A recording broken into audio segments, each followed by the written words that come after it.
Seluruh ilmu itu milik Allah. Ketika memang kita belajar, itu bukan karena kita pintar, gitu ya. Bukan karena pintar kita bisa belajar, kita tahu sebanyak hal, bukan. Tapi Allah yang menginsightkan, masukkan ilmu tersebut ke dalam diri kita. Bukan hebatnya Ustadz Hari, bukan hebatnya saya, bukan hebatnya Bunda Desi, bukan. Tapi sungguh Allah lah yang maha pemilik ilmu itu, yang menginstalkan seluruh ilmunya kepada diri kita.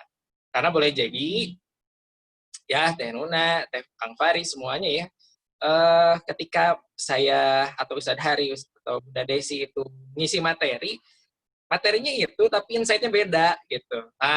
Kok bisa ya? Keren banget sih sebetulnya. Nah, ini juga sangat berhubungan dengan apa namanya materi kita hari ini. Sebelum masuk ke materian, saya ingin mengenalkan tentang suatu keadaan di mana ternyata manusia ini mempunyai titik fokus yang berbeda-beda. Contoh lagi nih, kita ngelihat orang jatuh ya, anak jatuh gubrak gitu ya. Yang pertama ya ada orang yang ngelihat dari gara-gara lantai gitu, lantainya yang dipukul, oh gara-gara lantai sih, gara-gara apa namanya teh kursi sih ngalangin gitu. Tapi ada juga orang yang ngelihat ketika ada anak jatuh, yang dimarahin anaknya gitu kan, fokusnya ke anaknya. Kamu sih nggak lihat-lihat, jalannya tuh pakai mata dong. Nah, ada yang kayak gitu, ada fokusnya pada apa kebiasaan atau skillnya. Tapi ada juga yang berpikir lebih dalam lagi. Begitu anak jatuh, oke, nah kalau kamu jatuh, tinggal berdiri lagi aja. Setiap kamu jatuh, ya tinggal berdiri aja. Ngasih insight justru. Ada juga yang melihat ketika anaknya jatuh itu, ngelihatnya itu dari sudut pandang, kenapa Allah menakdirkan anak ini jatuh pada detik ini. Itu lebih dalam lagi. Jadi dari satu kejadian aja banyak sudut pandang yang bisa kita lihat. Makanya tadi Teh Nuna bilang ya, tadi kan bilang, saya teh kalau mendengar Ustadz Hari itu harus dicernanya beberapa kali berulang-ulang. Karena memang sudut pandang Ustadz Hari yang begitu luar biasa luas, sedangkan kita sudut pandangnya masih di sudut pandang level environmental gitu. Baru sampai what, baru sampai how to gitu. Ustadz Hari sudah sampai ke tingkatan hakikat gitu kan, hakikat sesuatu yang lebih general lagi. Nah, nanti suatu saat saya pengen memperkenalkan, kalau ada apa namanya itu ada kesempatan untuk silaturahim ke semuanya, saya ingin memperkenalkan tentang neurological level. Neurological level itu adalah fokus manusia itu ternyata berbeda-beda dari berbagai sudut pandang. Keren banget lah pokoknya. Dan kalau misalnya orang sudah tahu tentang neurological level ini, itu bisa membawa kita lebih wise, lebih bijaksana melihat sudut pandang orang yang berbeda-beda. Jadi karena memang Allah tuh menciptakan manusia berbeda-beda. Keren banget lah. Nah, berkaitan dengan apa saya diminta ya hari ini sama Bunda Desi sama Teh Nida gitu kan. Jujur aja apa namanya itu tentang influencer sosial ini adalah kegiatan saya sehari-hari sebetulnya.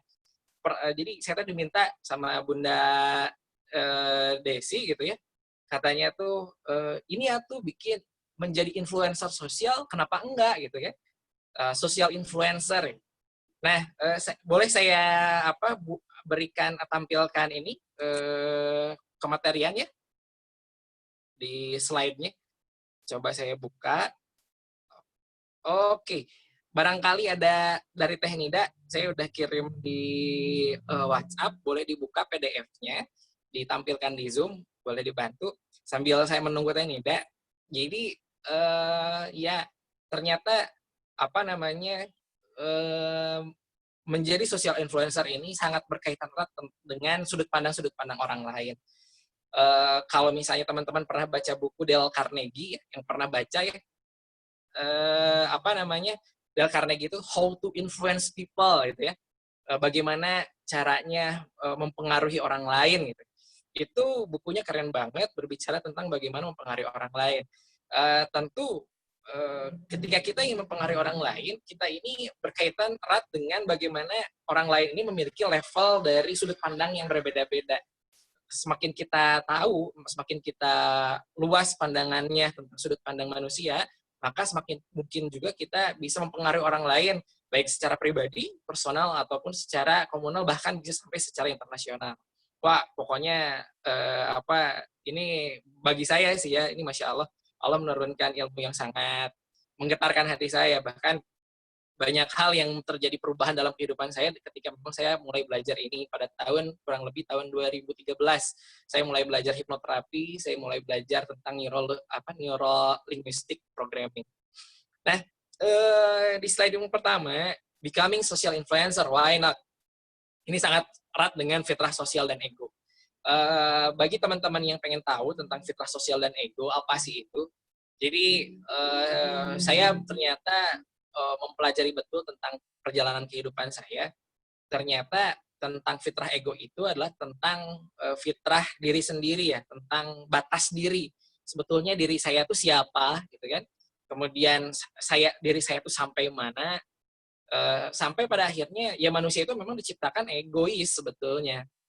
Kalau misalnya tandanya manusia egois adalah Allah juga memberikan arahan untuk mempertahankan kedaulatannya masing-masing. Nah, itu adalah bukti bahwa manusia itu egois dalam porsinya. Manusia harus egois pada porsinya. Contoh gini, saya pernah kejadian ya, Bunda Desi, Teh Alma, Teh Nuna, Kang Fari, semuanya ya. Suatu saat saya lagi di pinggir rumah saya itu ada tetangga yang bangun rumah tingkat 2 gitu ya, nggak ada obrolan, nggak ada apa-apa. Udah nggak ada obrolan ke saya, terus cipratan dari semennya itu masuk ke halaman rumah saya. Ya kalau misalnya saya nggak punya egoisme mah, pada akhirnya saya tuh, oh ya udah nggak apa-apa gitu ya. Nggak gitu. Saya harus mempertahankan kedaulatan keluarga saya, karena keluarga saya merasa terganggu atas ancaman dan ronrongan dari luar. Nah, seperti itu. Itu contoh tentang egoisme yang memang tepat pada tempatnya. Pada akhirnya, ego-ego ini akan berkaitan erat dengan bagaimana cara kita membawa diri di hadapan sosial, di lingkungan sosial kita. Contoh gini, kalau di orang Sunda teh ya, Bunda Desi, Teh Nida, ada ungkapan seperti ini. Orang yang bagus tuh, orang yang bisa nitipkeun maneh gitu dina lingkungannya. Artinya arti ungkapan tersebut adalah manusia yang terbaik adalah manusia yang bisa memerankan dirinya sendiri pada lingkungan sesuai dengan lingkungan yang ada di sana. Ya kalau pepatah mah di mana bumi dipijak, di sana langit dijunjung. Nah, kayak gitulah kurang lebih. Nah, ini antara fitrah ego dan fitrah sosial ini adalah suatu keterkaitan yang erat yang memang harus mesti kita tumbuh kembangkan sebagai benih-benih kita. Nah, sebagai wujud fitrah ego yang sangat advance, artinya bertumbuh sudah kuat, artinya bukan hanya benih tapi udah sampai ke tingkatan pohon yang sudah akarnya menghujam ke tanah, kemudian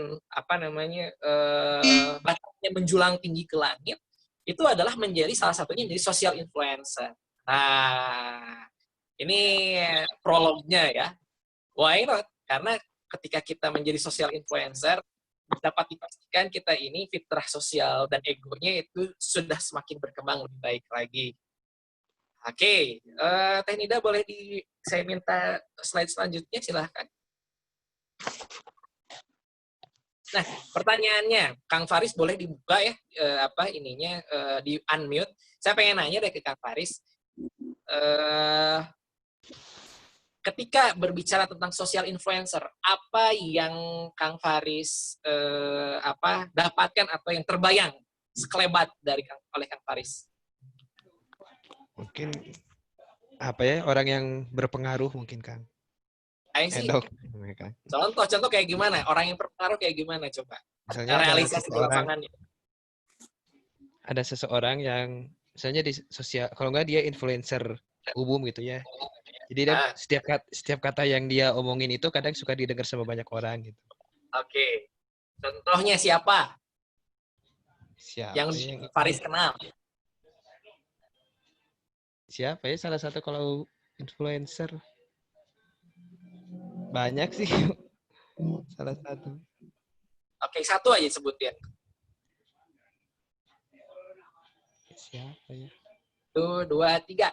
Pikir dulu nih.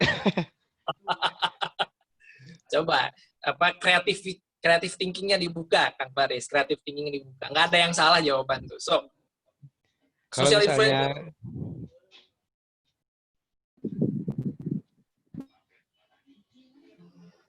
siapa ya kalau nyebutin namanya yang pas untuk disebutin social influencer? Mungkin kayak Oke, Ustadz aja sih, Tan. baik, nggak apa-apa. Ustadz aja Makasih. gitu. Baik, makasih Kang Faris. Saya pengen Teh Nuna ngobrol bicara. Teh Nuna, Iya. oke. Begitu mendengar social influencer, siapa yang bersit dalam benak Teh Nuna? Kalau tentang social influencer aku kurang tahu, tapi kalau tentang beauty influencer aku tahu. Siapa tuh? Beauty influencer Tasya Farasya, Zoe Salim, Fatia Bia, Ada yang kenal Shirley Anavita? Shirley Anavita, aku enggak. Kenal, ada ya. Ada yang kenal Om Deddy Corbuzier? Kenal. Baik sih, good. Ada yang kenal dengan... Emang pernah ketemu di mana kalau kenal? Aku pernah Dunia ketemu maya. di Indah. Oh, ya. Alhamdulillah udah pernah ketemu ya, keren nih. Alhamdulillah, betul. Oke. Yang lain ya, kayak dokter yang kemarin yang ramai dibicarakan tuh, yang waktu COVID-19. Waktu apa? Dokter Tirta, ada yang tahu Dokter Tirta? Tahu. Nah, itu adalah contoh-contoh social influencer. Najwa Shihab, ada yang tahu? Iya, tahu. Oh. Nah, itu adalah contoh-contoh social influencer. Itu tapi secara advance-nya itu adalah social influencer dalam skala nasional, di skala masyarakat gitu ya. Nah, bahkan sekarang social influencer ini salah satunya adalah para YouTuber. Nah, kalau misalnya teman-teman sekalian tahu ya para YouTuber, bahkan sekarang jadi pekerjaan ya YouTuber tuh ya, sampai jadi cita-cita anak-anak. Kalau saya nanya gitu ya ke anak-anak saya sih enggak ya, anak-anak yang lain, kamu cita-cita mau jadi apa? Pak Dok, saya mau jadi YouTuber. Wah, ini luar biasa ya. Kalau dulu ketika anak-anak seusia saya ditanya mau jadi apa, pengen jadi dokter. Kalau sekarang pengen jadi YouTuber. Luar biasa ya. Ada perubahan zaman. Sekarang sudah dikenal di masyarakat sebagai apa namanya itu ya salah satunya adalah menjadi pekerjaan. Slide-nya ngilang ya?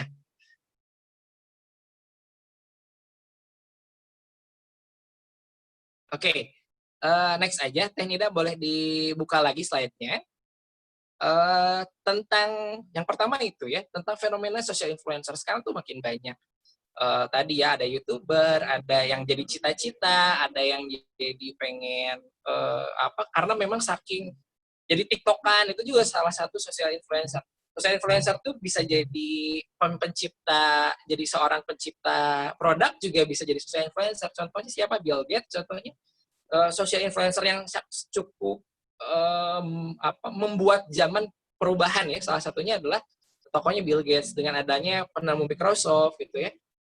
Kemudian penemu internet itu adalah para social influencer. Bukan hanya secara kata-kata, tapi dalam bentuk produk juga bisa menjadi bagian dari social influencer. Nah, Teh Nida masih ada? Ada, Pak. Sebentar, Pak. Ini jadi hilang. Oh iya, nggak apa-apa. Siap.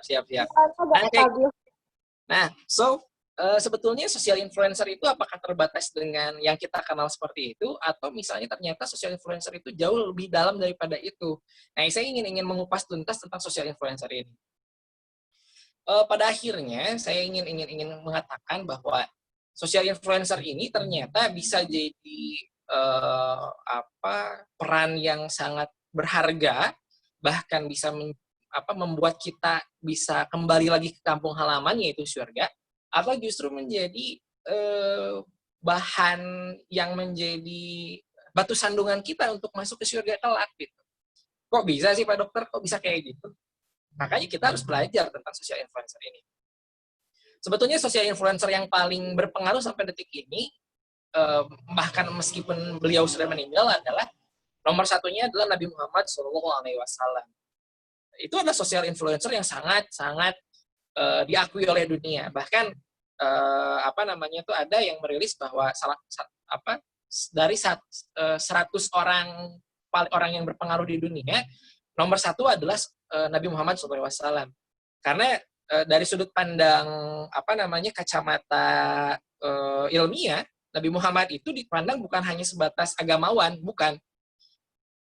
Tapi Nabi Muhammad dipandang sebagai seorang tokoh pergerakan. Jadi ada satu kajian tentang bagaimana Nabi Muhammad ini sebagai bukan seorang nabi, tapi dilihat dari sebagai pemimpin pergerakan. Wah, keren banget. Pemimpin masyarakat, pemimpin negara, pemimpin keluarga. Dan ternyata beliaulah yang paling berpengaruh. Itu social influencer yang terbaik. Maka ternyata social influencer itu ternyata cakupannya sangat luas. Baik. Saya mohon izin untuk nyontek dulu ya apa yang sudah saya buat barusan. Nah, sebentar. Oke.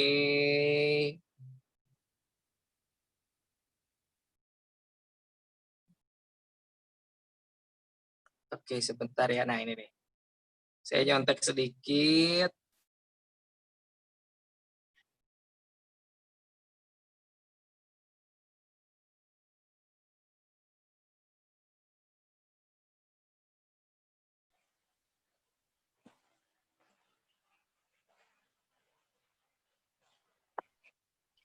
Nah, jadi peran social influencer itu ada beberapa yang menjadi peran social influencer, kawan-kawan sekalian. Nah ini peran social influencer ya, yang bisa teman-teman lihat. Ternyata social influencer itu ternyata yang pertama adalah mengajak masyarakat pada satu tren tertentu. Dari zaman dulu sampai zaman sekarang, social influencer itu pasti ada. Karena mau dari zaman manusia itu mulai ada sampai detik ini di zaman era society 5.0 atau era teknologi 4.0 itu senantiasa ada yang namanya social influencer. Yang fungsinya adalah mengajak masyarakat pada satu tren tertentu. Contoh misalnya tadi Najwa Shihab itu memperlihatkan tentang fenomena-fenomena sosial. Om Deddy Corbuzier hari ini dengan memperlihatkan sesuatu yang smart people gitu kan. Nah, kemudian Shirley Anavita, seorang influencer juga, itu membawa kepada nasionalisme. Ya pada akhirnya nilai-nilai yang dia bawa, yang dia anut, itulah yang akan diinfluenskan kepada masyarakat luas. Ustadz Hari Santosa pun bagian dari social influencer. Karena Ustadz Hari Santosa memiliki sebuah cita-cita, punya pandangan, bahkan dia memiliki luar biasa. Pandangannya itu, saya adalah arsitek peradaban, kata beliau. Pada akhirnya beliau memperlihatkan kerangka struktur peradaban yang akan kita bangun di dalam peradaban selanjutnya, tentang peradaban berbasis fitrah. Nah, maka pada akhirnya memerlukan orang-orang yang memang menginfluence orang lain, sehingga peradaban ini bukan hanya dibangun oleh beliau, tapi kita juga harapannya bisa ikut andil dalam membangun peradaban tersebut. Nah, mulai kebayangkan arahnya kemana nih, gitu ya, bahasan ini. Nah, yang pertama itu, mengajak pada satu tren tertentu. Ya pokoknya gimana caranya, kehidupan berbasis fitrah di tahun 2025 itu sudah terasa bahwa ini adalah solusi yang terbaik di masyarakat. Keren kan? Keren banget bagi saya. Nah, yang kedua adalah, social influencer itu menjadi kontrol sosial juga di masyarakat. Kenapa sih social influencer menjadi peran kontrol di masyarakat? Seenggaknya gini deh, kalau misalnya ada masalah di masyarakat, orang yang memiliki peran, memiliki kemampuan untuk mempengaruhi orang lain, itu bisa dengan kritis menyatakan bahwa hal tersebut hal yang tidak lumrah di dalam masyarakat kita. Kemudian itu bisa memicu ketidaksetujuan secara serentak bersama. Nah, kayak gitu. Yang kedua adalah kontrol sosial. Sehingga ketika memang banyak orang yang nggak setuju, ya minimal sekarang ada petisi lah ya. Petisi akan RUU HIP, HIP, RUU HIP. Itu karena ketidaksetujuan, akhirnya para influencer menyatakan bahwa ini tuh nggak bagus untuk negeri kita. Nah, kayak gitu. Misalnya kayak gitu ya. Akhirnya orang-orang itu terinfluence. Ada perubahan-perubahan secara sosial. Dan dikontrol akhirnya, nggak terlalu ekstrim perubahan di dalam masyarakat. Yang kedua adalah ya social influencer ini adalah pembawa perubahan. Kalau dulu mahasiswa katanya apa pembawa perubahan ya. Sekarang bukan hanya mahasiswa, tapi orang-orang yang memang memiliki pengaruh di dalam dunia masyarakat itu adalah bagian dari pembawa perubahan. Nabi Muhammad SAW, kalau misalnya kita melihat dari sudut pandang bukan seorang nabi atau bukan seorang rasul, dia adalah pembawa perubahan yang luar biasa dari masyarakat yang awalnya terbelakang menjadi masyarakat yang maju. Keren banget Nabi Muhammad itu. Dulu itu Nabi Muhammad itu adalah pelopor piagam Madinah, Trakta ya. Mungkin Kang Faris bisa lebih paham ya tentang ternyata dulu mah belum ada yang namanya piagam atau misalnya itu kesepakatan bersama. Nah, Nabi Muhammad itu adalah pelopor dan itu menjadi pembawa perubahan bagi bangsanya saat itu. Ya kalau kita melihat dari sudut pandang Nabi Muhammad hidup di zamannya. Selain itu adalah social influencer itu punya fungsi sebagai penjaga nilai. Ya tadi sama sebetulnya sangat dengan kontrol sosial. Nilai-nilai yang ada misalnya hari ini bergulir ya hari ini tuh menjadi lebih bebas, lebih liberal. Fungsi dari social influencer adalah bagaimana mengkritisi keliberalan ini supaya tidak merangsek kepada ranah akidah gitu ya. Oke lah, secara metodologis kita bebas bereksplorasi ya dengan menggunakan Zoom atau dengan daring kalau ini pembelajaran sekarang. Tapi secara nilai-nilai yang memang harus masuk di masyarakat tentang akidah, tentang tauhid, tentang ketakwaan, tentang ibadah, itu mesti ada yang memang menjaga peran-peran menjaga nilai ini. Berarti kalau kayak gitu, ulama juga hari ini bagian dari social influencer. Oke, next teh Nida, kita lihat. Selain peran social influencer, jadi mulai kebayang nih kayaknya ya. Oh, ternyata social influencer itu nggak cuma YouTuber aja gitu ya.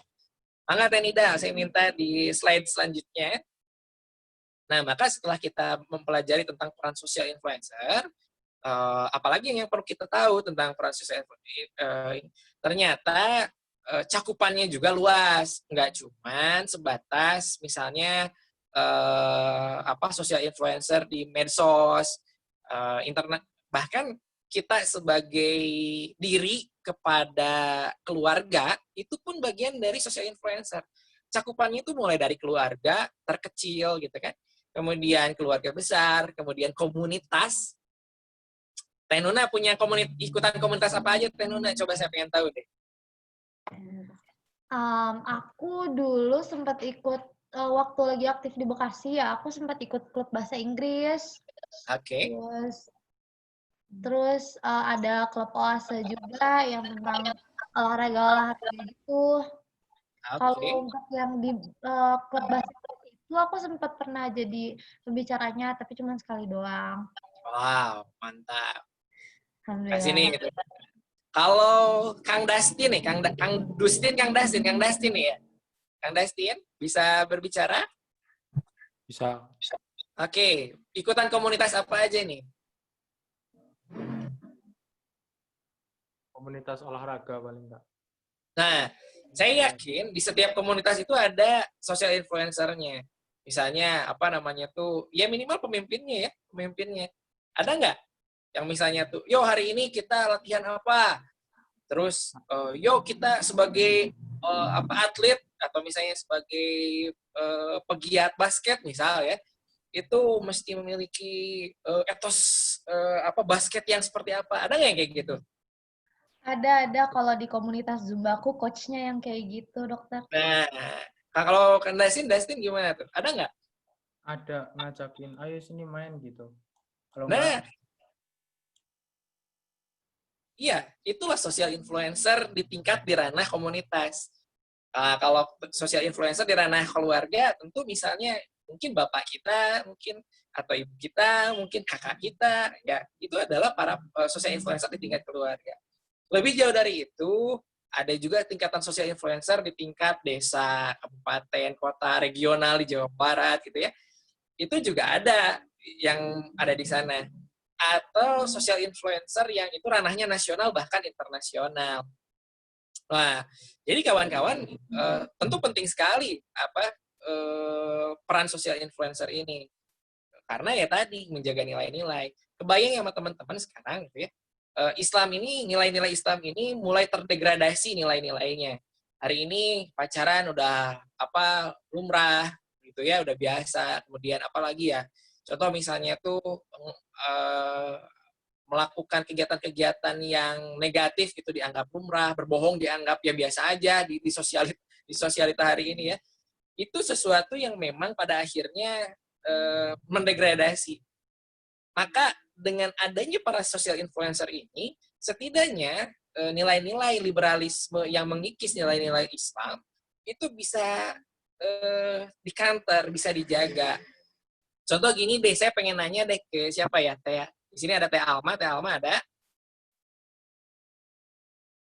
Oh, nggak ada ya. Teh Nisa deh, Teh Nisa hadir? Iya.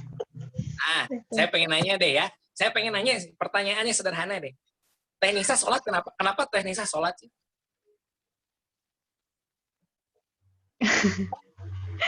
Karena itu kan konsekuensi saya sebagai seorang muslim. Nah, konsekuensi ya. Jadi ya nggak ada masalah ya. Ini ya sholat dipandang sebagai tanggung jawab, amanah dan beban. Akhirnya ke sana konsekuensi. Jadi beratnya seorang muslim itu ya harus sholat gitu. Ini ada sebuah degradasi nilai, degradasi makna yang seharusnya sholat itu tidak dimaknai demikian. Hari ini justru sangat jauh maknanya.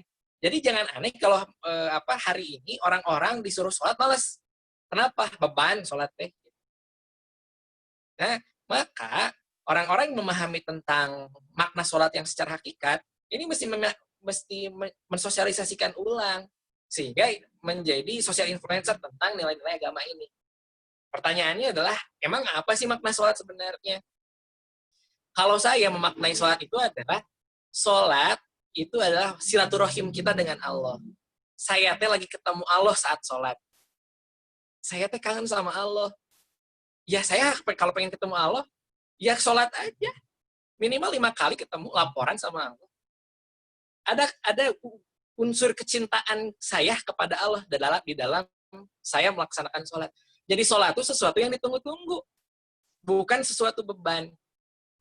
Nah, ini adalah contoh di mana ketika memang influencer sosial di dalam nilai-nilai agama Islam ini kurang berperan, khususnya di kaum milenial. Maka pada akhirnya teman-teman milenial yang memang mulai melek tentang hal ini dan memang udah dekat sama nilai-nilai Islam, memaknai sholat lebih dalam lagi, memaknai saum lebih dalam lagi, bahkan syahadat, bahkan zakat lebih dalam lagi, ini mesti menjadi influencer bagi teman-teman yang lain. Nah, kayak gitu kawan-kawan ya. Penting ya? Penting banget kalau menurut saya. Oke, next. Teh Nida boleh di next selanjutnya. Setelah cakupan sosialnya, nah, ranah dari social influencer ini juga sangat luas. Dimulai dari hobi, sosial, kesehatan, pendidikan, politik, ekonomi, budaya, semuanya ada. Tapi ini pun bergantung kepada ideologi apa atau nilai apa yang kita bangun. Contoh gini deh, saya sempat memaknai kesehatan lebih dalam lagi. Ini mungkin bisa menjadi ranah, mudah-mudahan jadi pembelajaran bagi teman-teman juga.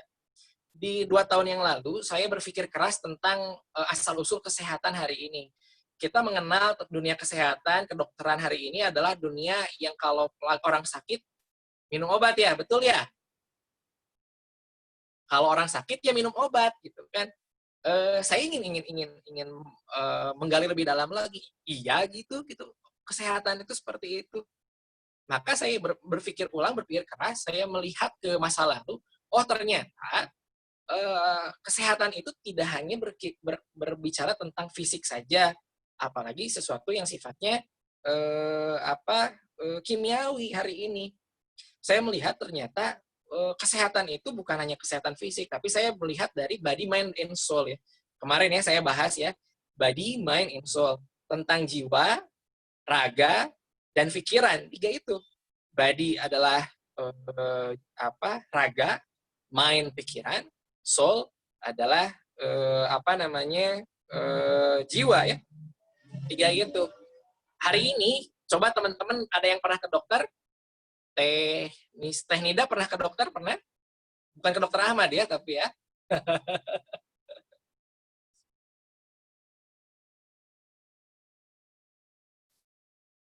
Teh siapa ya? Kang Zivi. Hadir Kang Zivi? Oh, pernah ya. Kang Zivi. Iya. Pernah ke dokter? Pernah? Pernah, Dok. Nah, bukan ke saya tapi ya. Iya. Bagaimana ketika Zivi sakit waktu itu, mungkin sakit mah atau sakit flu, setelah ketemu sama dokter, diapain? Diperiksa dulu, ditanyain sakitnya apa, dari good. kapan. Gitu. Ya, good. Apalagi? Terus udah ditanyain kan sakit apa, dari kapan, terus disuruh periksa. Gitu. Suruh periksa lain-lain. Udah gitu, udah ketahuan penyakitnya diapain? Disuruh ambil obat di apotek. Ambil obat ya? Yeah. Oke. Pernah nggak seorang dokter, ya ada nggak yang punya pengalaman, begitu datang ke dokter tuh bilang kayak gini, kayaknya kamu kurang sholatnya deh. Ada nggak yang kayak gitu? Nggak ada. Maka hari ini dokter itu sangat parsial. Dokter itu hanya melihat dari sudut pandang fisiknya saja. Serius, nggak ngelihat dari sudut pandang spiritualnya. Ini sebuah degradasi, kemunduran peradaban manusia sebetulnya. Zaman dulu dokter itu dari mulai tingkatan spiritualnya sampai pikirannya sampai ke tingkatan fisiknya itu diterapi. Itu zaman dulu. Hari ini kayak mundur. Ya kayaknya ngelihat teknologi kayaknya maju ya. Tapi saya nyatakan detik ini adalah kemunduran dari peradaban. Saya katakan demikian. Karena kesehatan sekarang dikontrol oleh industri farmasi. Jadi dokternya tukang dagang obat hari ini tuh sebetulnya kalau ngelihat dari hanya resepin obat aja. Nah, itu suatu degradasi yang sangat luar biasa hari ini secara peradaban manusia. Nah, ini tentu membutuhkan orang sosial influencer sehingga menyebarkan tentang pemahaman hal ini ke masyarakat. Bahwa kesehatan itu bukan hanya berbasis fisik saja, tapi bagaimana saya sampai menyatakan seperti ini. Saya bertanya ke dalam diri sendiri ya, kenapa Allah menciptakan saya sebagai dokter? Pertanyaan itu baru bisa dijawab setelah perjalanan 1 tahun berkelana di dunia tradisional Chinese medicine. Saya selama 1 tahun saya berkelana mencari jawaban itu dan alhamdulillah Allah itu ternyata memahamkan saya ternyata seorang dokter itu diciptakan hadir di tengah masyarakat untuk menjadikan manusia yang jauh dari Allah kembali kepada Allah. Itu lebih dalam lagi tentang dokter. Ibaratnya gini ya kawan-kawan. Ada orang sebagai khalifatul fil ard, dia itu adalah seorang pekerja pelestari alam. Kemudian dia sakit.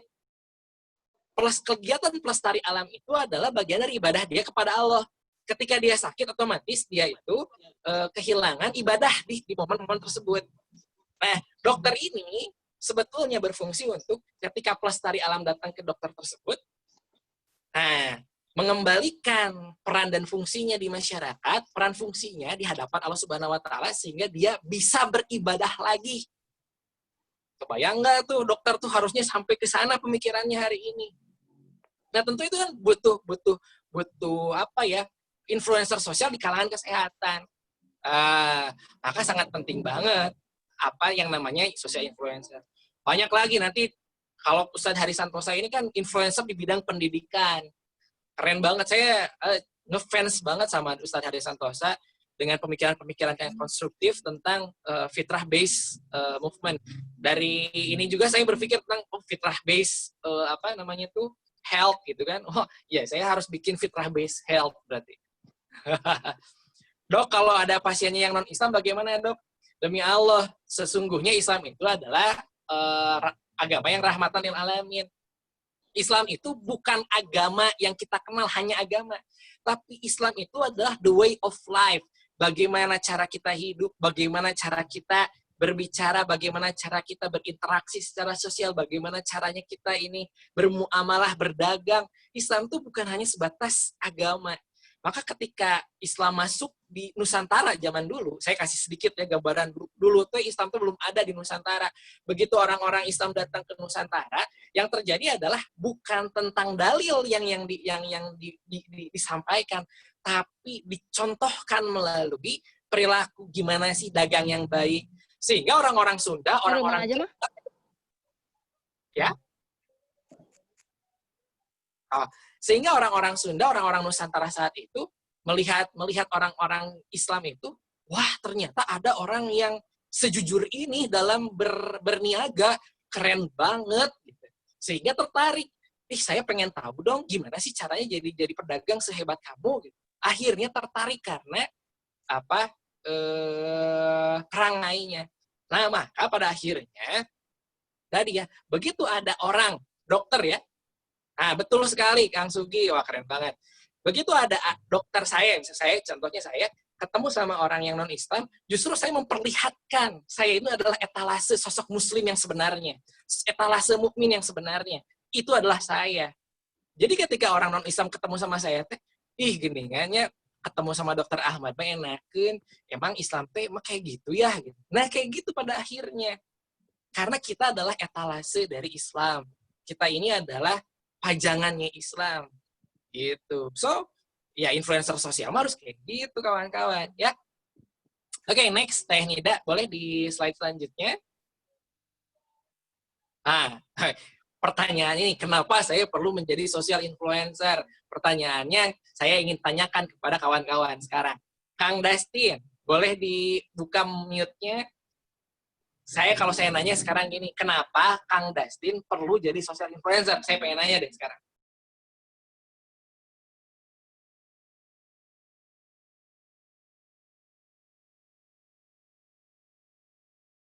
Dustin, halo? Halo. Nah, saya ingin nanya deh sekarang, kenapa Dustin perlu jadi social influencer? Karena saya ingin seperti tadi ya, para pedagang datang ke Nusantara itu awalnya bukan untuk awalnya itu bukan untuk berdakwah, tapi untuk berjualan gitu kan. Akhirnya gimana ya, dakwah itu terjadi. Nah, saya sebenarnya juga ingin berdakwah di bidang saya sendiri. Good.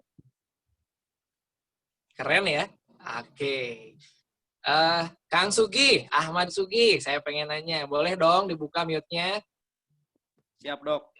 Alhamdulillah, kenapa Sugi teh perlu jadi social influencer, Karena kan kita pemimpin, Dok. Khalifah bumi. Keren bisa nih jawabannya, Ngeri lah, Sugi. Oke, yang lain, Teh Nuna ya, Teh Nuna, boleh dibuka lagi? Iya, Dok. Kenapa Teh Nuna perlu jadi social influencer? Social influencer ya. Kalau menurut aku kan karena dari yang Bunda aku ajarin kan kalau kita punya ilmu, itu kan harus bisa di-share gitu ya ke orang. Jadi biar bisa bermanfaat bagi umat gitu kan bahasanya ya. Jadi mungkin social influencer ini bisa jadi salah satu caranya gitu. Keren banget. Oke, saya tugaskan ke semuanya, ke seluruhnya ya, seluruh yang ikutan kelas, tolong tuliskan sebanyak-banyaknya alasan kenapa diri saya perlu jadi social influencer. Nah, ini kan tugasnya ringan ya, cuman menanyakan kepada diri, dibuatkan, terus nanti di-store di grup. Oke ya, siap ya? Oke. Tenida, next slide. Ya kalau bukan Anda siapa lagi? Kalau bukan Anda siapa lagi? Nih, saya kasih tahu ya. Gusti Allah hari ini menitipkan ilmu tentang fitrah base. Gusti Allah telah menitipkan ilmu tentang Islam. Gusti Allah telah menitipkan ilmu tentang kebermanfaatan untuk orang banyak kepada Anda. Diinstalkan langsung sama Allah. Itu kan ilmu teh kan titipan. Ilmu itu akan dipertanggungjawabkan. Kebayang nggak Teh Nuna suatu saat nanti Teh Nuna teh udah bisa A, B, C, kemudian nggak diaplikasikan, nggak disebarin. Di yaumul hisab nanti, Gusti Allah teh bakal nanya, Nuna kamu teh udah dikasih ilmu tentang A, tapi kenapa kamu gak nyebarin? Kan bakal ditanya gitu. Ilmu kan rezeki. Wah, berat pertanggungjawabannya. Yang memiliki ilmu teh, yang punya kekuatan teh, yang punya kemampuan teh. Maka nggak ada jawaban lain kecuali, ya dah saya mah sudah dititipi ilmu ini, mau nggak mau, dah ini mah tugas dari Gusti Allah. Ini mah tugas dari Allah. Dari bos saya gitu. Kalau bukan saya, ya siapa lagi? Allah sudah mempercayakan ilmu ini ke dalam diri saya, maka pasti saya harus mengamalkannya, saya harus menyebarkannya. Nah, gitu.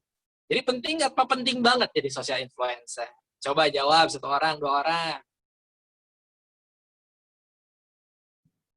Penting. I see, good, very good. Tenida, boleh ya di slide lagi. Oke, kalau bukan kita, kebayang nggak kira-kira kalau misalnya nggak ada yang jadi orang-orang Islam yang nggak jadi social influencer? Ya zaman ini akan tetap dikuasai oleh orang-orang yang mementingkan dirinya sendiri di atas kepentingan orang lain. Kalau hari ini dijawab bahasanya adalah oligarki ya. Jadi liberal itu, paham liberalisme ini adalah di atas kepentingan segelintir orang. Sehingga Islam ini diinjak-injak. Islam ini tidak muncul lagi rahmatan lil alaminnya. Sehingga Islam itu dinyatakan teroris.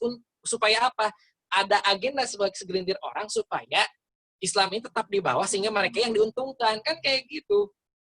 Maka perlu pada akhirnya kita ini sebagai kaula muda, milenial yang memang dibebankan, yang dititipkan oleh Allah itu keilmuan, kemampuan untuk bisa membawa perubahan, ambil peran tersebut. Nah, seperti itu. Oke. Oh, saya jadi host nih sekarang nih.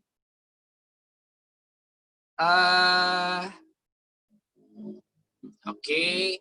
Nah, ada fakta brutalnya kawan-kawan sekalian. Coba saya share ya. Kikila. Sebentar. Saya share dokumen, mudah-mudahan bisa kelihatan di teman-teman. Yang tadi sih dokumennya sih betulnya. Masih slide. Soalnya ketutup ya di Tenidanya, ada kendala mungkin. Gak apa-apa. Bismillahirrahmanirrahim. Oke, kita lihat ya. Udah muncul belum? Sudah muncul. Sorry. Nah, lihat di yang ada banyak bendera-bendera itu, setiap diri hakikatnya adalah social influencer. Ini teh sebetulnya social influencer itu ke arah dai sih sebetulnya ya. Setiap diri hakikatnya adalah dai sebagai penyampai. Maka Gusti Allah itu sudah menitipkan pesannya di dalam surat cintanya, yakni Quran surat Ali Imran ayat 110. Kuntum khairu ummat ukhrijat linnas ta'muruna bil ma'ruf wa tanhauna 'anil munkar. Kalian adalah sebaik-baiknya umat yang ditampilkan untuk umat manusia yang menyeru kepada kebaikan yang ma'ruf, kepada tugas-tugas dari Allah dan mencegah manusia dari perbuatan yang sifatnya mangkir atau mangkir dari tugas. Nah, berarti social influencer ini adalah perintah dari Allah secara langsung kepada kita. Ketika memang kita mengambil peran ini, otomatis kita dilekatkan menjadi seorang umat terbaik. Wah, keren nggak? Keren banget. Ini keren pisan. Dan kalau kita menjadi social influencer, otomatis kita ini menjadi penerus para nabi dan rasul. Karena para nabi dan rasul adalah social influencer pada zamannya untuk meninggikan kalimat li'ilah, kalimatillah di muka bumi ini. maka kita pun bagian dari orang-orang yang menjadi penegak li'ilah kalimatillah. Insya Allah.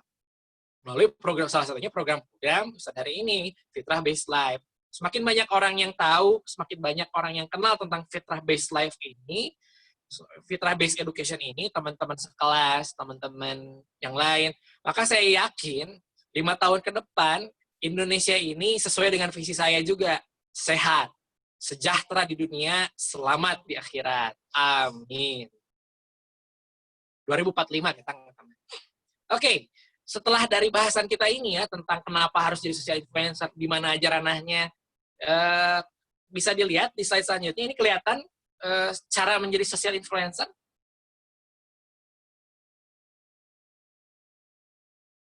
Halo, halo? Bisa, Dok. Bisa, Kelihatan, Dok. Oke. Cara menjadi social influencer. Gimana sih caranya gitu kan jadi social influencer? Yang paling pertama adalah yang paling utama dan yang paling pertama adalah menyadari bahwa diri ini memiliki misi kehidupan. Kalau kata Ustadz Hari gitu ya, tentang misi hidup ya, pernah ya, ada ya, tentang misi hidup. Pernah? Di materi-materi sebelumnya? Pernah ya? Nah, itu adalah bagian dari yang paling utama sebelum menjadi social influencer. Menguatkan misi hidup. Setidak-tidaknya diri ini mesti menemukan, sudah tahu bahwa misi hidup saya itu apa. Saya pun berkelana selama 29 tahun ini, saya baru menemukan misi hidup itu di usia 21, 25, kemudian 27, dan kemarin ketika saya silaturahim sama Ustadz Hari di usia 29 tahun. Ketika saya berkeluarga pun saya masih terkaget-kaget dan terheran-heran, masih takjub bahwa Gusti Allah tuh masih memberikan ilmu yang sangat luar biasa. Bahkan saya tuh menjadi luar biasa. Wah, ternyata misi hidup saya tuh ini. Saya mengikuti kata Ustadz Hari ya, melihat ke belakang. Saya sejak dulu memiliki pengalaman sok jadi KM, menjadi pemimpin di keluarga, pemimpin di kelas, senantiasa jadi pemimpin di organisasi. Jangan-jangan saya tuh emang diciptakan sama Allah jadi pemimpin masyarakat di masa depan. Dan saya tuh, kelebihan saya tuh suka bikin orang yang jadi nggak ngerti, jadi ngerti. Dari dulu, dari SD ya, dari SD sampai SMA kayak gitu. Pola saya tuh, oh saya merasakan betul ketika sekarang. Oh ternyata saya tuh sebagai pemberdaya hari ini tuh. Hari ini saya melakukan pemberdayaan umat. Saya memiliki yayasan namanya Yayasan Lizikri. Kang Sugih tahu kemarin sudah sempat silaturahim ke kantor saya di sana. Sampai hari ini saya berpikir tentang bagaimana melakukan perubahan sosial masyarakat secara mendalam dan luas. Bikin yayasan, membuat zakat itu bukan hanya sebatas zakat hanya ditunaikan selesai, tidak.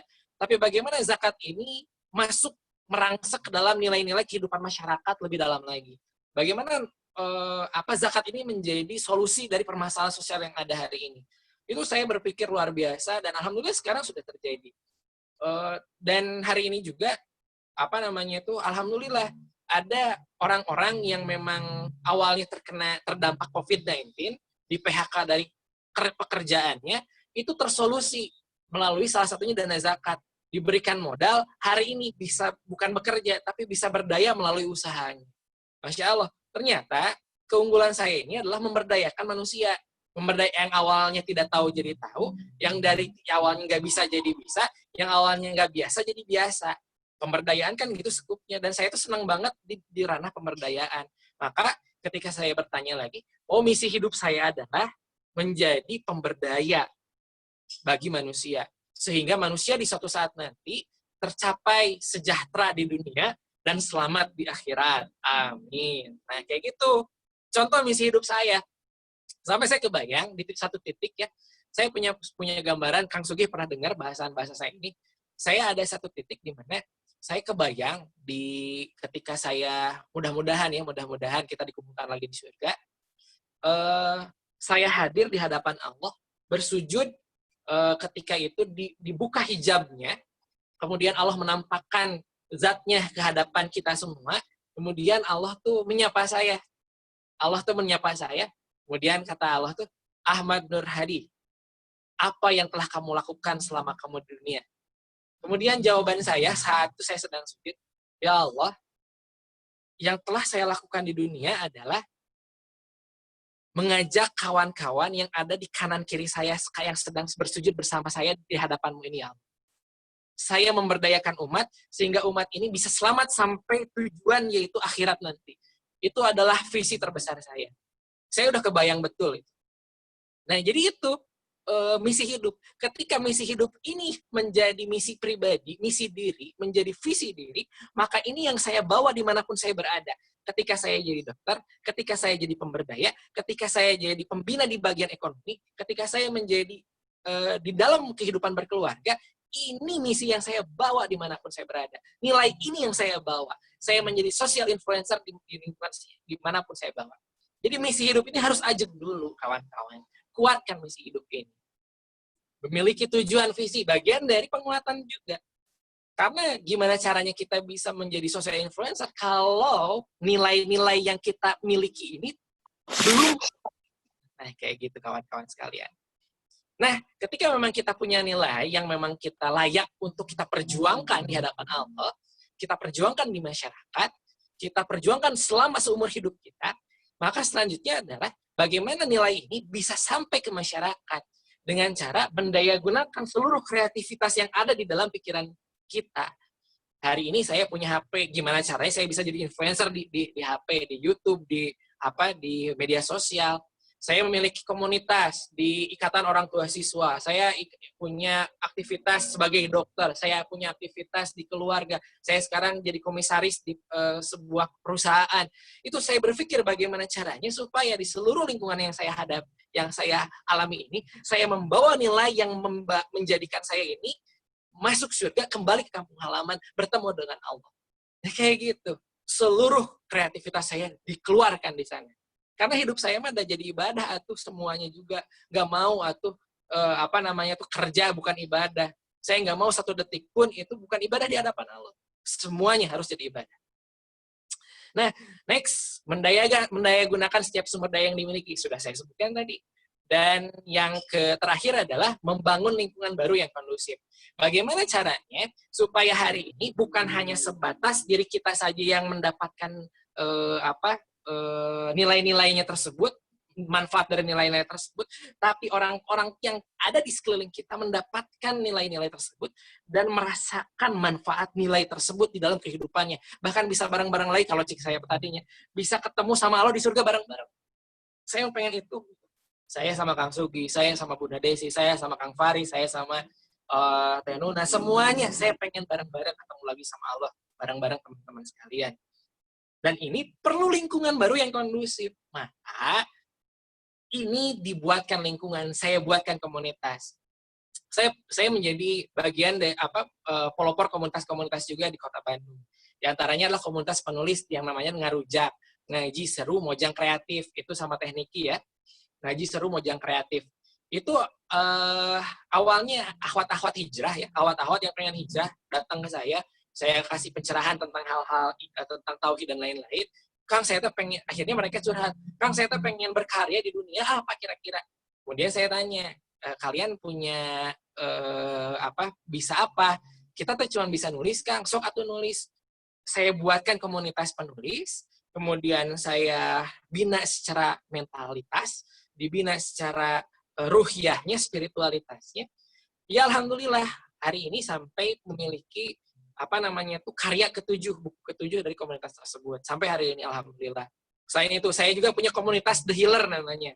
Ini The Healer ini adalah orang-orang yang suka akan dunia-dunia kesehatan, tapi bukan hanya kesehatan fisik aja, sosial kesehatan jasmaninya, kesehatan rohaninya, kesehatan pikirannya juga saya buatkan. Saya ajarkan hipnoterapi, saya ajarkan NLP, saya ajarkan neurological level, saya ajarkan bagaimana caranya mengkonseling orang lain, bagaimana caranya orang lain itu yang awalnya toksik pikirannya berubah menjadi healthy minded gitu. Saya ajarkan semuanya. Kemudian saya ketemu sama komunitas Fashdu, komunitas Bekam. Saya juga membangun bagaimana sistemnya supaya orang-orang itu menjadi senang akan hal-hal tersebut. Ya akhirnya butuh lingkungan yang memang kondusif. Kalau nggak sampai ke tataran lingkungan, contoh saya ngomong kayak gini di di forum-forum, paling hanya sebatas gini aja. Iya ya keren ya bahasannya bagus, hanya sebatas itu, nggak jadi gerakan sosial. Sayang kan ilmu tapi nggak jadi gerakan.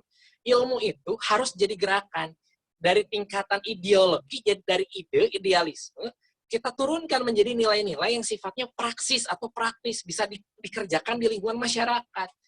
Itu yang harus kita bangun lewat membangun lingkungan-lingkungan berupa komunitas-komunitas. Kayak gitu kawan-kawan. Nah, itu tips-tips dari menjadi social influencer ya. Maka ini konklusi saya adalah menjadi social influencer adalah tugas mulia, bahkan mampu mengantarkan kita ke hadirat Allah dalam keadaan yang mulia. Amin. Insya Allah ya. Dan yang terakhir, good luck ya. Mudah-mudahan saya berdoakan kita bisa menjadi bagian dari social influencer, khususnya adalah membangun nilai-nilai rohaniyah, robbaniyah, sehingga masyarakat di sekitar kita hari ini semakin dekat kepada Allah melalui fitrah based life. Amin ya rabbal alamin. Alhamdulillah nih 50 menit gak kerasa ngecoblak, ngobrol banyak panjang lebar ya. Mudah-mudahan banyak manfaatnya.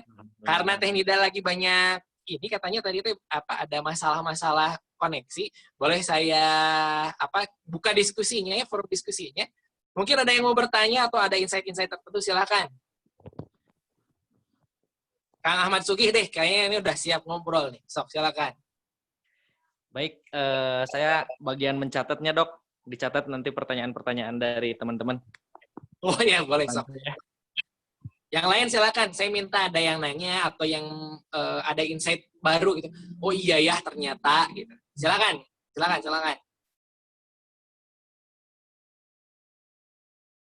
Teh Nisa, Teh Nuna, Kang Zivi, Kang Faris, Kang Dustin, silakan.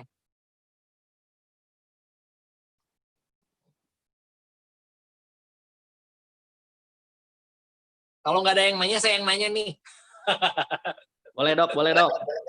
Oh, boleh ya. Oke, Teh Nuna silakan. Dibuka mute-nya, silakan. Ya, bismillah.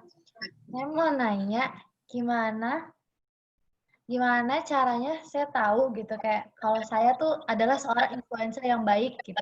Karena memang aku juga ada keberminatan di bidang content creator atau influencer gitu sih.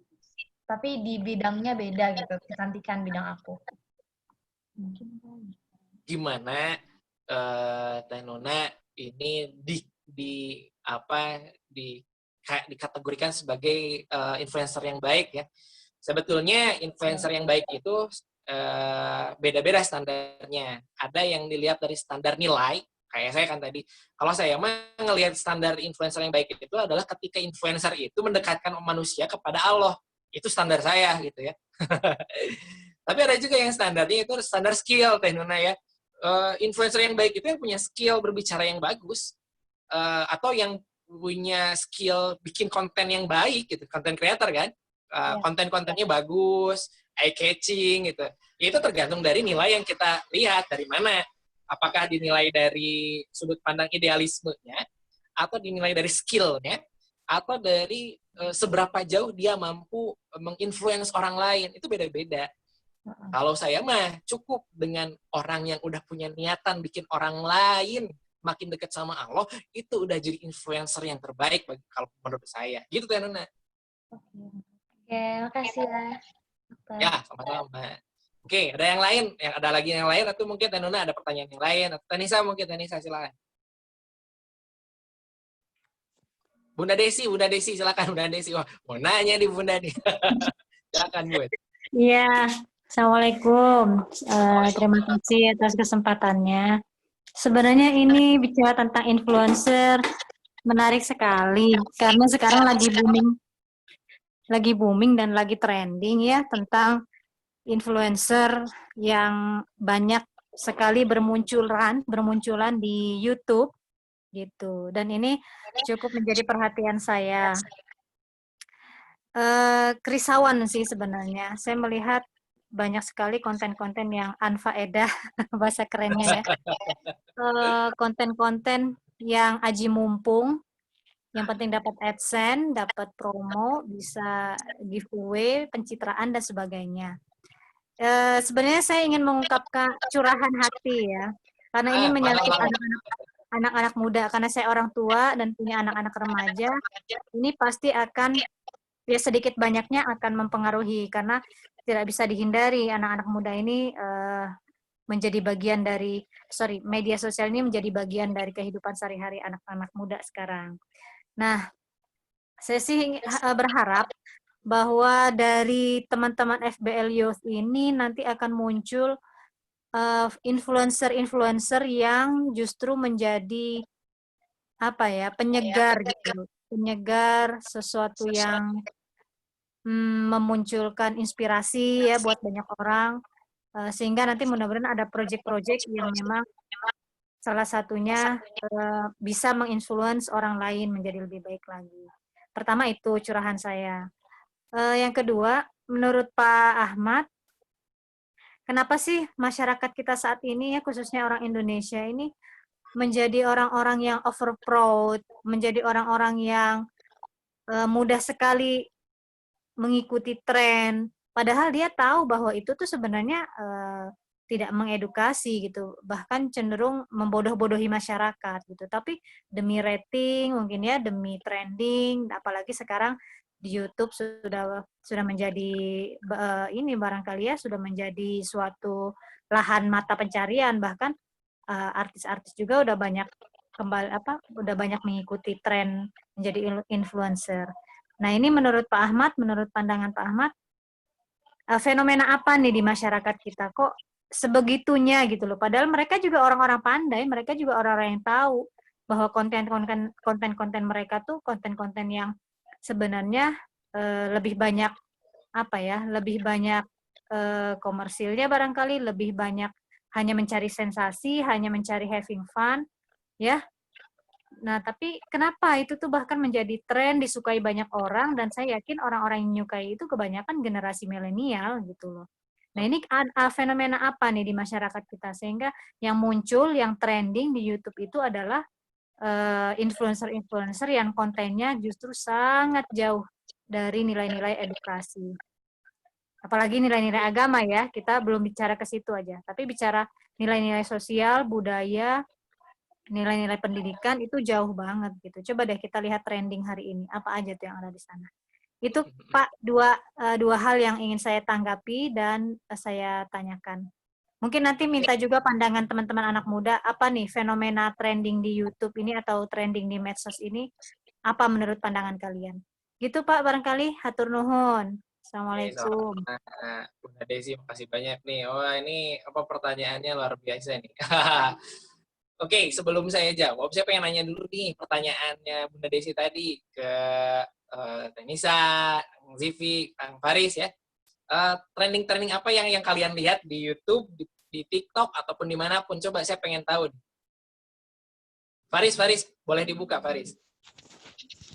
Mungkin kalau ngelihat di YouTube mah, sekarang yang viral yang tentang ta'aruf sama nikah gitu.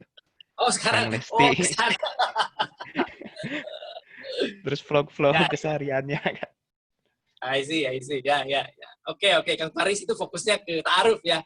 Oke, nanti kalau kita ada sesi ketemu Popdar, Kang Faris, kita ngobrol lah tentang ta'arufnya itu ya. Ya, boleh Dok. Oh, betul kayaknya nih Kang Faris. Oke, gue Kang Faris. Kang Zivi, silakan Kang Zivi. Apa yang kamu temui gitu ya ketika ngelihat yang trending di YouTube tuh ini A, B, C gitu. Silakan. Oke, kalau trending di YouTube sih saya jarang buka sih sebenarnya. Jadi nggak tahu trending YouTube sekarang apa. Tapi kalau misalnya dulu pernah saya lihat itu trending videonya Helmi Yahya. Oke. Yang narasumbernya itu siapa sih? Aduh, siapa namanya? Bentar.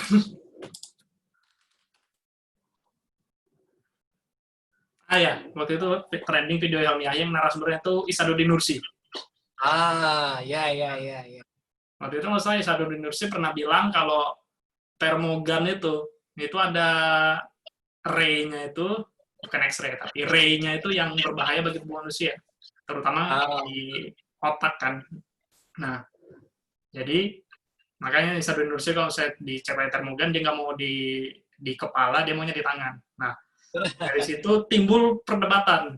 Ada yang setuju sama Isad Nursi bahwa sebenarnya termogan itu emang sebenarnya emang berbahaya tuh, untuk sekedar wanti-wanti gitu kan. Ada juga yang emang berpendapat bahwa termogan itu nggak berbahaya, emang didesain untuk tubuh gitu. Oke. Oke. Ini keren nih sudut pandang Kang Zivi tentang YouTube. Destin, boleh ya angkat bicara apa yang Kang Destin ini temui ya ketika trending YouTube, ngetren gitu. Silakan.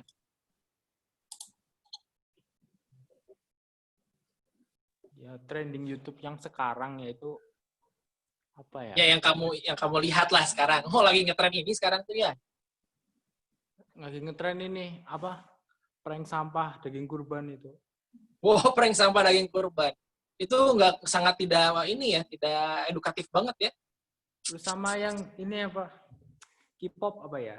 Setiap kali K-pop apapun itu buat lagu pasti langsung trending, pasti itu nggak ada. Wah, iya benar. Kalau nggak ini ada influencer nikah gitu. Ini contohnya aja ini yang dangdut ya. Yang gitu. Jadi nikah itu jadi trending nomor 1 berapa hari itu. Iya. Oke, makasih nih Destin. Kalau Teh Nisa bisa dibuka mute-nya. Yang itu vlog wawancara antara Angie dengan siapa itu dokter? Ya. Itu yang mengklaim menemukan obat COVID. Obat COVID ya. Itu trending itu juga ya. Ya. Kalau Teh Nuna gimana nih? Yang dilihat trending apa sih sekarang? Kalau trending aku sih agak cukup beda ya. Kalau yang tadi yang tentang taruh-taruh itu sempat lihat juga. Cuman yang sering-sering muncul di trending tab aku itu satu yang tentang Korea K-pop gitu. Ya. Iya, karena kan aku ngikutin juga ya. Oke. Aku juga ada bisnis di situ. Jadi kayak aku harus dong. Oke, Bunda Desi, tadi udah ada jawabannya ya, mewakili jawaban dari kawan-kawan. Ya, saya juga sama Bunda Desi ya. Kenapa sih memang pada akhirnya ada kerisauan juga sama. Hari ini konten-konten yang dibangun itu bukan konten-konten yang edukatif atau justru yang bernilai mendekatkan kepada Allah gitu ya. Justru yang sifatnya itu hedonistik gitu kan. Kemudian hedon itu yang berfoya-foya, ngeprank gitu ya, yang lucu-lucuan tapi ngejarin orang ya, bahkan ngebahayain orang lain. Itu ngeri banget sih sebetulnya ya dengan kondisi sekarang. Kenapa sih bisa terjadi seperti ini? Sederhana sebetulnya.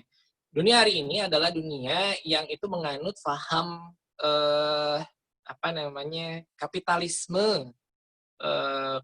kapitalisme sebetulnya, sehingga sesuatu yang menguntungkan itu akan dijadikan bahan ekonomi.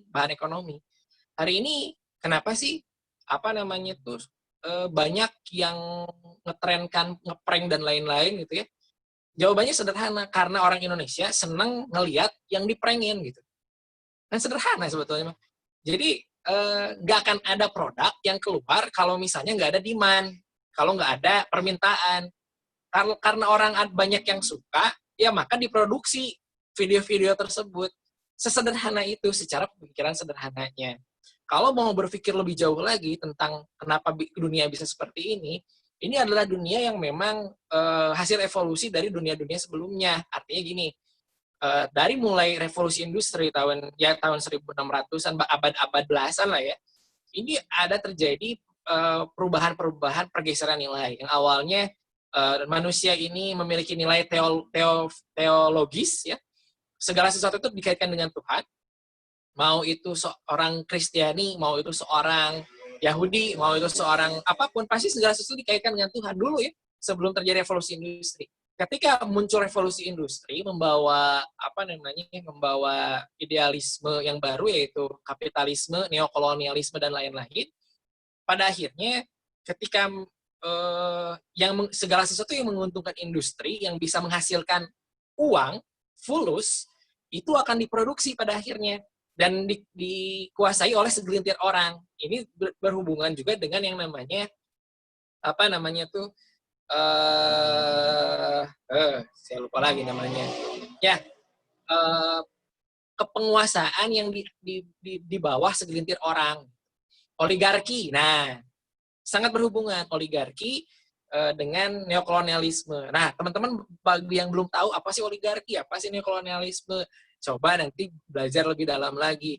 Tapi seenggaknya saya kasih tahu sedikit tentang hal-hal tersebut adalah ya ketika memang orang memiliki kepentingan untuk dirinya dan hanya untuk segelintir orang dan memikirkan untuk uang, keuntungan, pada akhirnya segala yang menguntungkan itu akan diproduksi, diindustrikan.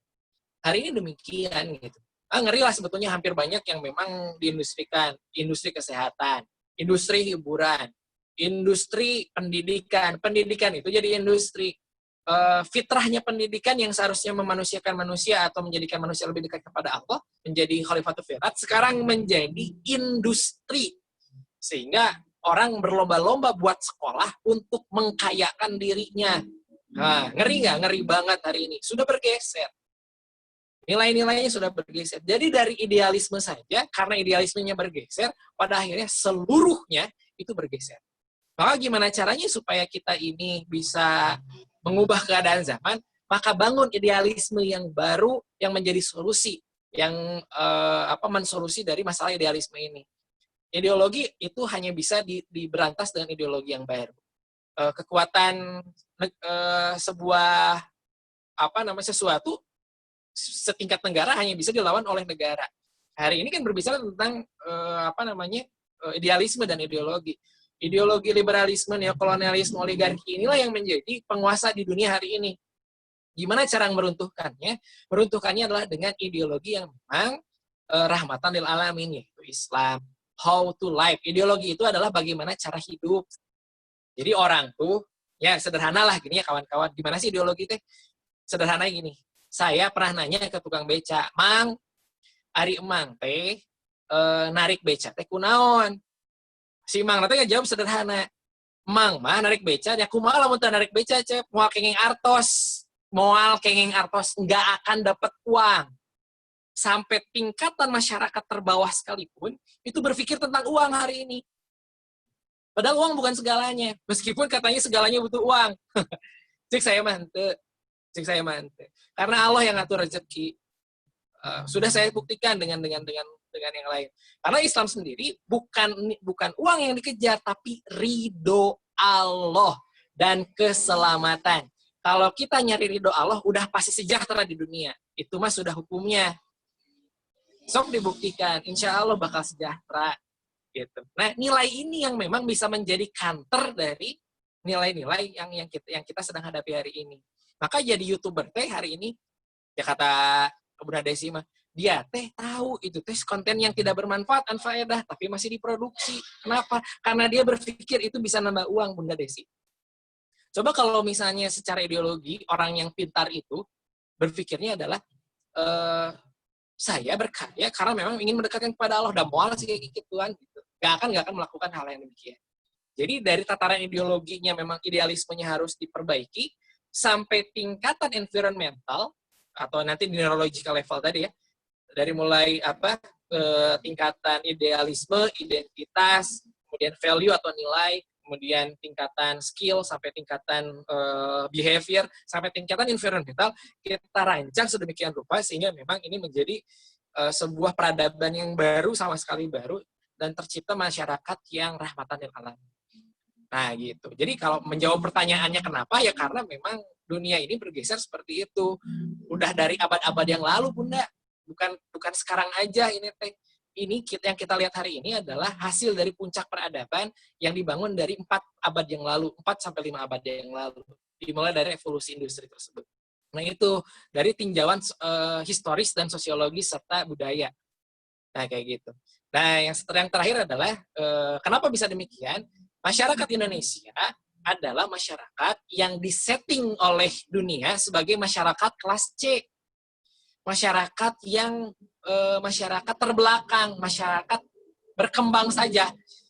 Maka orang-orang yang ada di masyarakat berkembang, negeri berkembang itu dikondisikan bagaimana caranya supaya masyarakat itu hanya jangan lebih dari 1% yang itu memiliki pemikiran jangkauan yang sangat luas. Gimana caranya orang tuh disibukkan dengan keadaan ekonominya, disibukkan dengan masyarakat, masalah-masalah sosialnya. Besok nggak punya uang, nggak bisa makan, itu yang disibukkan. Sehingga masyarakat ini terbiasa di lingkungan environmental, di lingkungan terbawah, sehingga kalaupun misalnya di orang-orang yang memiliki tingkatan level berpikir demikian akan sangat berpikir praktis. Kalau misalnya ini menguntungkan buat saya kerjakan. Kalau ini acara film ini sangat mudah dicerna, ya saya akan tonton. Contoh ya, kalau Teh Nuna itu pemerhati film-film Korea ya. Film Indonesia itu kebanyakan kalau misalnya lagi adegan jatuh, aduh aku jatuh. Kemudian berbicara di dalam hati. Kenapa hidupku tuh gini begini amat gitu. Jadi harus dinarasikan gitu supaya orang tuh ngerti bahwa dia tuh sedang sedih.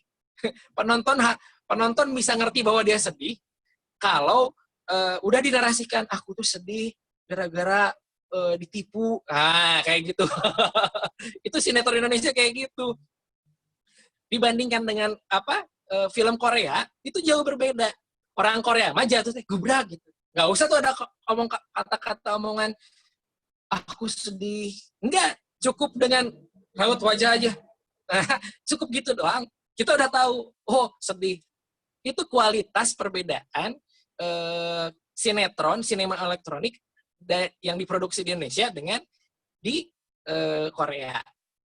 Pada akhirnya, di Indonesia, berarti kan kalau Indonesia sinetron masih laku, masih berarti 80-90% masyarakat Indonesia itu masih terbelakang, masih rendah daya pikirnya. Maka ya jangan aneh Bunda, kalau bahasan ngeprank itu masih diminati. Bahasan-bahasan yang sangat simpel, sederhana diminati. Nah kayak gitu ceritanya. Maka ini yang dinamakan dengan krisis kepemimpinan bangsa Indonesia. Ah, gitulah. Kalau misalnya mau ngobrol alergi dulu mah, kita bisa ngobrol sampai subuh, Bunda. Bisa nggak beres-beres. Mudah-mudahan ada yang didapat ya dari bahasan kali ini. Saya pengen ada kesan-kesan dari Faris deh, Faris. Apa yang Faris dapatkan dari bahasan kita kali ini? Silakan. Ya, bismillah. Mungkin kalau apa yang didapat, mungkin banyak sekali gitu, Dok. Ya, cuma satu kata sih menambah, bukan satu kata sih, satu kalimat mungkin. Ya, menambah wawasan itu, Dok. Baik. Mudah-mudahan wawasannya bukan hanya wawasan, tapi bisa melahirkan action ya Faris ya.